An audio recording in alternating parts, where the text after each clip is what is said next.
breaking away from the arid, I mean, there's, if you were narrowing it down to just that, we've gone through a couple varieties, but we've also mentioned Tacomas and Bougainvillea. They are great low water use plants, but we've got a lot of options that have a lot of color.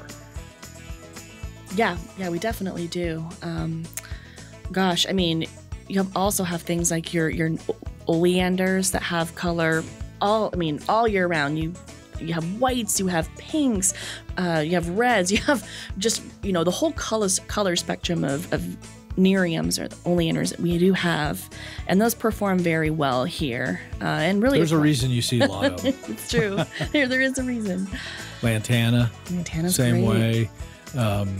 There's a reason there's a lot of them. They're very tough, resilient, hardy, and very arid adapted. Now, arid adapted doesn't mean things don't need water. When we started off the segment, we were going to talk about irrigation.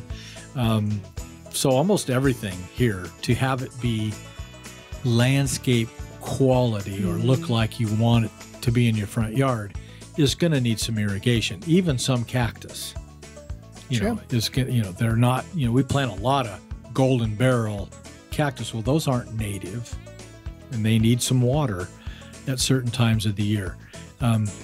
So if you want totally arid adapted, native type landscape, just drive out to Gila Bend right now and see what the desert looks like, because that's what your front yard's going to look like.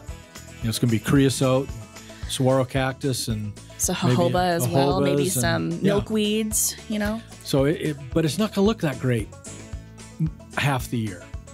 Now, if we apply a little irrigation to even things like jojoba and agave and Palo Verde trees and mesquite trees, then they start looking more luxuriant, like we want our landscape in our front yard or backyard to look like.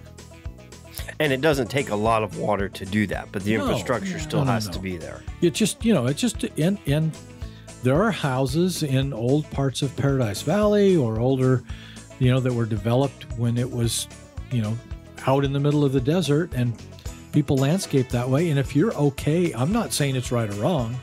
I'm saying what do you expect out of your landscape?